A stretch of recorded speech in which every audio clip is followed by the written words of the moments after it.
ಮಾನ್ವಿಯಲ್ಲಿ vote ಚೋರಿ ವಿರೋಧವಾಗಿ ಸಹಿ ಅಭಿಯಾನ. ರಾಯಚೂರು ಜಿಲ್ಲೆಯ ಮಾನ್ವಿ ಪಟ್ಟಣದ ವಾರ್ಡ್ ನಂಬರ್ 12ರಲ್ಲಿ ಕಾಂಗ್ರೆಸ್ ಮುಖಂಡ ರೆಹಮತ್ ಅಲಿ ಅವರ ನೇತೃತ್ವದಲ್ಲಿ ವೋಟ್ ಚೋರಿ ವಿರೋಧಿ ಸಹಿ ಅಭಿಯಾನವನ್ನು ನಡೆಸಲಾಯಿತು. ನೂರಾರು ಕಾಂಗ್ರೆಸ್ ಕಾರ್ಯಕರ್ತರು ಭಾಗವಹಿಸಿ ಈ ಅಭಿಯಾನದಲ್ಲಿ ಮತ ಮಾಡುವ ಮುನ್ನ ಎಚ್ಚರದಿಂದ ಇರಬೇಕು ಎಂದು ಅವರು ಜನತೆಗೆ ಮನವರಿಕೆಯನ್ನು ಮಾಡಿದರು. ಬಿಜೆಪಿ ವೋಟ್ ಚೋರಿ ಮಾಡಿದ್ದರಿಂದಲೇ ಸರ್ಕಾರ ರಚನೆಯಾಗಿದೆ. ಇದರ ವಿರುದ್ಧ ಜನರು ಸಹಿ ನೀಡಿ ಧ್ವನಿ ಎತ್ತಬೇಕು ಎಂದು ರೆಹಮತ್ ಅಲಿ ಹೇಳಿದರು. ಅಭಿಯಾನದ ವೇಳೆ ಮನೆ ಮನೆಗೆ ತೆರಳಿ ಸಹಿ ಸಂಗ್ರಹವನ್ನು ನಡೆಸಲಾಯಿತು. ಕಾಂಗ್ರೆಸ್ ಪಕ್ಷದವರು ಅವರಿಗೆ ಹೃತ್ಪೂರ್ವಕವಾಗಿ ಅಭಿನಂದನೆಗಳು. ಅವರು ಇದೇ ರೀತಿ ಒಳ್ಳೆ ಕೆಲಸಗಳು ಮಾಡಲಿ, ಇನ್ನೂ ಉನ್ನತ ಸ್ಥಾನಕ್ಕೆ ಹೋಗ್ಲಿ ಅಂತ ಆ ದೇವರಲ್ಲಿ ಕೇಳಿಕೊಳ್ಳುತ್ತೇನೆ. ಇನ್ನು ಈ ಅವರನ್ನು ನಮ್ಮ ವಾರ್ಡಿಗೆ ಕರೆಸಿ ನಮ್ಮ ಹಿರಿಯರ ಸಮ್ಮುಖದಲ್ಲಿ ಅವರಿಗೆ ನಾವೊಂದು ಸಣ್ಣ ಸನ್ಮಾನ ಮಾಡಿ ಗೌರವಿಸಲಾಗಿದೆ.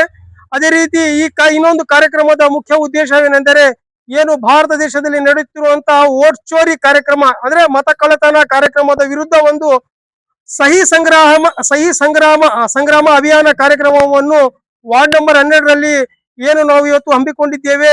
ಈ ಕಾರ್ಯಕ್ರಮ ಇವತ್ತು ಚಾಲನೆ ನಾವು ಮಾಡಲಾಗ್ತಿದೆ. ವಾರ್ಡ್ ನಂಬರ್ 12ರ ಎಲ್ಲಾ ನಿವಾಸಿಗಳು ಈ ಮತಗಳ್ಳತನ ವಿರುದ್ಧ ಒಂದು ಹೋರಾಟ ಮಾಡಿ ಸಹಿ ಸಂಗ್ರಹ ಮುಖಾಂತರ ನಾವು ನಮ್ಮ ಬ್ಲಾಕ್ ಅಧ್ಯಕ್ಷರಿಗೆ ಕೊಡ್ತೇವೆ. ಅವರು ಎಲ್ಲ ನಮ್ಮ ಸ್ಟೇಟಿಗೆ ಕೊಟ್ಟು ಇಡೀ ಭಾರತ ದೇಶದಲ್ಲಿ ಇಂದು ಹಲವಾರು ಮತಗಳ್ಳತನದಿಂದ ಅಧಿಕಾರವನ್ನು ಕೇಂದ್ರ ಸರ್ಕಾರ ಏನು ನೀವು ಅನುಭವಿಸ್ತಿದ್ದೀರಿ, ನೀವು ನ್ಯಾಯಯುತವಾದಲ್ಲ, ಇದು ಮತ ಕಳ್ಳತನ ಮಾಡಿ ನೀವು ಅಧಿಕಾರ ವಹಿಸಿಕೊಂಡಿದ್ದೀರಿ.